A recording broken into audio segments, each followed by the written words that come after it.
Hello student, welcome to my YouTube channel brilliant computer classes. आज हम पुनः साधारण ब्याज की एक नई वीडियो के साथ उपस्थित हैं।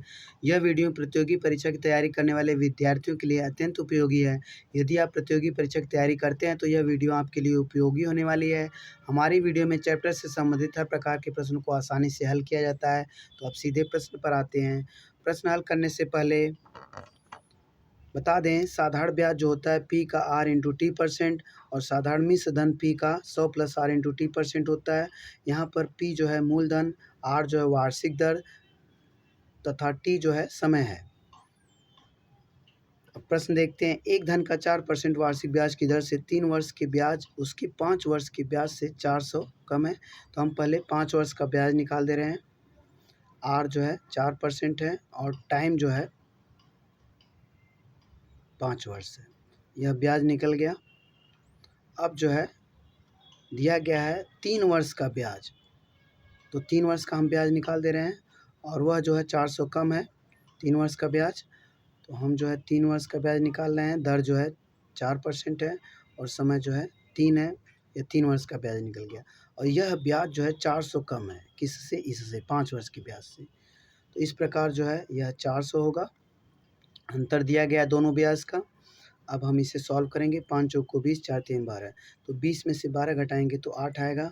तो पी का 8% बराबर 400। अब हम परसेंट हटाएंगे तो यहाँ पर 100 से मल्टीप्लाई होगा। 8 पचे 40, 50 का 100 में मल्टीप्लाई करेंगे तो 5000 आएगा। इस प्रकार जो है वह धन 5000 होगा। तो ऑप्शन सी सही है। अब आते हैं अगले प्रश्न पे। एक व्यक्ति ने 15,000 का कुछ भाग 15% और शेष भाग 10% वार्षिक ब्याज की दर पर उधार दिया। व्यक्ति को कुल पर 12% औसत वार्षिक दर से ब्याज प्राप्त हुआ। 10% की दर पर दिया गया धन ज्ञात कीजिए। तो यहाँ पे देखिए 15,000 जो है 2 भाग में बांट के जो है वह उधार दे रहा है। तो एक भाग जो है 15% की दर से उधार दिया और दूसरा भाग जो है 10% की दर से दिया और वह उसे जो है ब्याज मिल रहा है 12% औसत वार्षिक दर से ब्याज मिल रहा है। तो हम पहले यह पता करने का प्रयास कर रहे हैं कि धन को किस अनुपात में बांटा गया। तो इसके लिए आप पहले लिख लीजिए दोनों दर। पहली दर जो है 15% और दूसरी दर 10%। इस दर से उधार दे रहा है और जो ब्याज उसे जिस दर से मिल रहा है उसको आप बीच में लिखिए। ठीक, अब यहाँ पर 12 में से 10 घटाएंगे तो 2 बचेगा और 15 में से 12 घटाएंगे तो 3 बचेगा। इस अनुपात में वह जो है धन दे रहा है। यह निकल गया। अब जो है यह पूछा गया 10% की दर पर दिया गया धन ज्ञात कीजिए। तो 10% इधर है तो ये वैल्यू लेंगे। ठीक, इसको आप ऊपर लिखेंगे और अनुपाती योग निकालेंगे। 3 2 5 और जो रुपया कुल है उसको यहाँ पे मल्टीप्लाई कर देंगे। अब जो है वह धन निकल आएगा। 5 तिहाई 15, 3000 और 3 त्रिके 9, 9,000 रुपये 10% की दर पर दिया गया धन है 9,000 रुपये। तो इस प्रकार ऑप्शन जो है बी सही होगा। अब आते हैं अगले प्रश्न पे। साधारण ब्याज की किस दर से कोई धन 5 वर्ष में अपना दोगुना हो जाएगा? याद रखिए, अगर मूलधन पी है, अगर दोगुना हो जा रहा है तो यह मिश्र धन होगा। दोगुना हुआ, पी रुपया 2p बन गया तो यह मिश्र धन हुआ। और ब्याज ऐसी कंडीशन में इसमें से इसको घटाने से मिलता है और 2p में से अगर हम p घटा देंगे तो ब्याज जो है p होगा। ठीक, तो देखिए यहाँ पर मूलधन p है, p का 5 वर्ष में और किसी दर से, तो दर नहीं दिया गया, r है और समय जो है 5 वर्ष है। हम यहाँ पर मिश्र धन से भी लगा सकते थे लेकिन हम मूलधन से लगा रहे हैं क्योंकि मूलधन से लगाना आसान होता है। तो 5 वर्ष में ब्याज जो हो जा रहा है p हो जा रहा है क्योंकि मिश्र धन जो है 2p है। ऐसी कंडीशन में ब्याज जो होगा p होगा। अब इसे हम सॉल्व करेंगे। परसेंट हटाएंगे तो इधर 100 से मल्टीप्लाई और p से p कैंसिल, 5 दूनी 10, 20 हो गया। तो इस प्रकार r जो आएगा 20% आएगा। तो ऑप्शन डी सही है। अब आते हैं अगले प्रश्न पे। कोई धनराशि 20 वर्ष में 7 गुनी होती है, वह कितने वर्षों में 13 गुनी हो जाएगी? देखिए, अगर P है 7P हो जाएगा, तो 7P जो है मिश्र धन होगा और P घटाएंगे तो 6P। तो याद रखें यहाँ पर ब्याज जो है 6P है, हम क्योंकि ब्याज से लगा रहे हैं। अब जो है मूलधन हम P मान ले रहे हैं और समय जो दिया गया है 20 वर्ष है, R नहीं मालूम है। यह ब्याज है और ब्याज जो है 6P हो जा रहा है। यहाँ से हम यहाँ तक दे रहे हैं। कोई धनराशि 20 वर्ष में 7 गुनी होती है, तो ब्याज जो है 6P होगा और धनराशि हम P मान ले रहे हैं और ये समय जो है 20 वर्ष दिया गया है। ठीक, तो यह ब्याज है और ब्याज जो है 6P है। P से P कैंसिल हो गया और ये परसेंट हटाएंगे तो यहाँ पे 100 से मल्टीप्लाई। अब जो है 20, 25, 100 और R जो है आप देख पा रहे हैं 30%। तो यहाँ पर 30 जो है दर मालूम हो गई। अब पूछा गया हुआ कितने वर्षों में 13 गुनी हो जाएगी, तो मूलधन P है, कितना वर्ष पूछा गया है, दर क्योंकि मालूम हो गई 30 और T नहीं मालूम है, कितना हो जाएगी 13 गुनी। 13 गुनी का मतलब ब्याज ऐसी कंडीशन में 12P होगा, इससे एक कम, 13P से एक कम 12P होगा। अब जो है परसेंट हटाएंगे तो यहाँ पे 100 से मल्टीप्लाई, P से P कैंसिल और 0 से 0 कैंसिल, 3 चौको 12 और T बराबर जो है 4 दाह में 40%, 40 वर्ष। तो यहाँ पर जो है T 40 वर्ष होगा, तो ऑप्शन D जो है सही है। अब आते हैं अगले प्रश्न पे। नितिन ने कुछ धनराशि पहले 3 वर्षों के लिए 6% वार्षिक ब्याज की दर पर उधार ली, अनंतर वह राशि अगले 5 वर्षों के लिए 9% वार्षिक ब्याज दर पर और 8 वर्षों के बाद 13% वार्षिक ब्याज पर रखी। तदनुसार यदि उसने 11 वर्षों के बाद कुल इतना रुपए ब्याज का भुगतान किया हो, तो उसकी उधार ली गई वह राशि कितनी थी? हम मान ले रहे हैं, देखिए जब भी समय और दर कई बार दिया गया हो तो ब्याज इस प्रकार निकलता है, P का R into T plus R into T2 और plus R3 into T3 percent होता है। तो इस प्रकार ब्याज निकलता है। तो P मूलधन है, मूलधन का देखिए T1 और R1 देखते हैं, 3 वर्ष है और 6, तो 6 त्रिका 18। T2 और R2 देखते हैं, 5 वर्षों के लिए 9%, तो 5 9 45। अब जो है T3 और R3 देखते हैं। यहाँ पर दिया गया है कि ब्याज और 8 वर्षों के बाद 13% वार्षिक ब्याज पर रखी।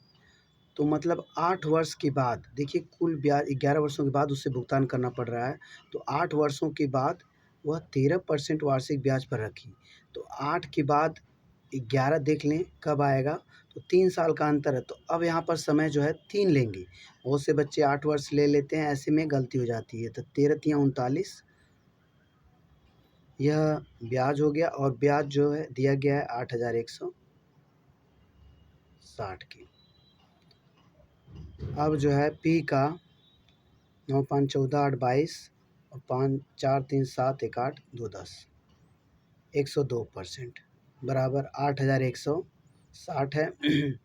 परसेंट हटाएंगे तो यहाँ पर 100 से मल्टीप्लाई होगा,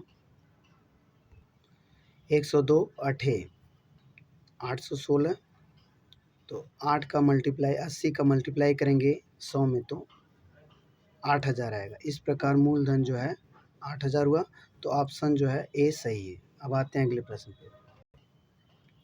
एक आदमी ने 3 माह के लिए एक बैंक से 1200 का कर्ज लेता है। वह पाता है कि उसे 1236 बैंक को लौटाना है।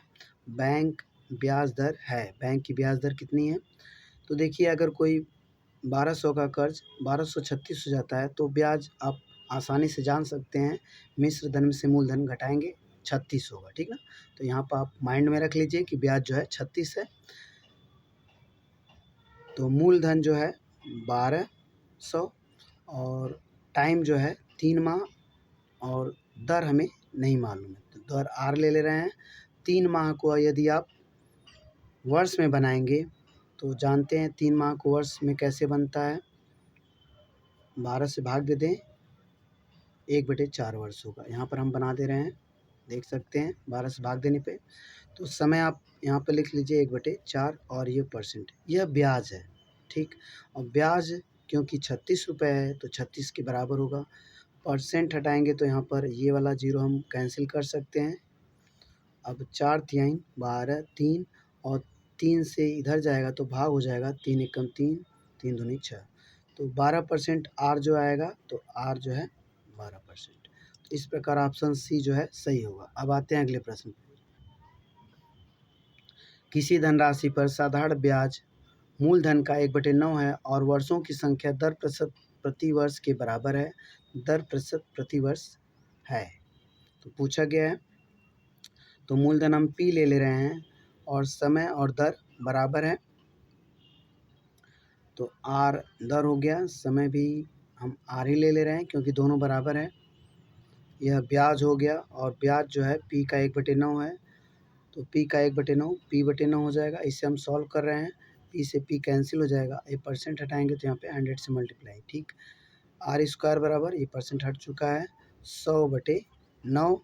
आर बराबर ये 10/3, ठीक। और 3 त्रिके 9, 1/3। तो दर जो है 3 सही 1/3% होगी। तो ऑप्शन डी जो है सही है। अब आते हैं अगले प्रश्न पे। 2 बराबर राशियाँ क्रमशः 2 वर्ष और 3 वर्ष के लिए 8% प्रति वर्ष साधारण ब्याज पर उधार ली गई। तो ब्याज में अंतर 56 था तो उधार ली गई राशि क्या थी। तो हम उधार ली गई राशि पी मान ले रहे हैं, ठीक। तो 3 वर्ष का ब्याज जो है अधिक होगा, दर तो है 8% दिया गया दोनों के लिए। तो हम 8% दर और समय जो है 3 वर्ष, तो 3 वर्ष का ब्याज यह होगा। और जो है 2 वर्ष का ब्याज पी का 8 × 2, 8 × 2 होगा, बराबर जो है 56 के है ये, ठीक। 8 त्रिके 24, 8 दूनी 16। तो 24 में से हम 16 घटाएंगे तो 8 आएगा। तो पी का 8% बराबर 56। तो अब अगर हम परसेंट हटाएंगे तो यहाँ पे 100 से मल्टीप्लाई, 8 सते 56 और 7 का मल्टीप्लाई 100 में करेंगे तो 700 आएगा। इस प्रकार जो है बी ऑप्शन सही होगा। अब आते हैं अगले प्रश्न पे। एक बैंक निवेशक को साधारण ब्याज की दर पर 5 वर्षों में मूल निवेश की दोगुनी राशि देता है, तदनुसार उस ब्याज की दर कितनी है। तो देखिए यहाँ पर मान लीजिए मूलधन जो है पी है, 5 वर्ष में दोगुना राशि दे रहा है। तो याद रखिए अगर पी है तो 2p मिल रहा है, ऐसी कंडीशन में ब्याज जो है मिश्र धन में से मूलधन घटाएंगे तो पी आएगा, ठीक। यह आपका ब्याज हो गया और ब्याज का हम फार्मूला लगा रहे हैं। मूलधन पी लिए हैं और समय जो है 5 वर्ष है और दर जो है नहीं मालूम है और यह ब्याज हो गया। ब्याज जो है पी के बराबर है। तो यदि पैसा दुगना करके देगा तो ब्याज पी होगा, ठीक। अब यहाँ पर हम पी से पी कैंसिल कर दें और ये परसेंट हटाएंगे तो इधर 100 से मल्टीप्लाई कर देंगे। अब जो है 5 दूनी 10, तो आर जो है 20% आ रहा है, ठीक। तो ऑप्शन डी जो है सही होगा। अब आते हैं अगले प्रश्न पे। तो 12,000 की धनराशि को 2 भागों में इस प्रकार बांटा गया है कि पहले भाग का 3 वर्षों का 12% वार्षिक की दर से साधारण ब्याज, दूसरे भाग के 4 से 1/2 वर्ष के 16% वार्षिक की दर से साधारण ब्याज के बराबर है। तदनुसार पहले भाग और दूसरे भाग का पारस्परिक अनुपात कितना है। तो यहाँ पर हम देखते हैं 12,000 को 2 भागों में बांटा गया है। मान लीजिए 12,000 ये है, इसको जो है एक्स वाई में बांट दिया गया, एक्स रुपये और वाई रुपये में, ठीक। अब जो है इस पर ब्याज, ठीक, और इस पर ब्याज जो है दोनों का बराबर है। तो देखिए पहले भाग का 3 वर्षों का 12%, समय 3 वर्ष और दर जो है 12%, ये पहला भाग है। तो यक्स का आर × t% ब्याज होता है और यह बराबर होगा दूसरे भाग के ब्याज के बराबर होगा, तो y है दूसरा भाग, और यहाँ पर दर 16% है और समय 4 दूनी 8 1 9/2।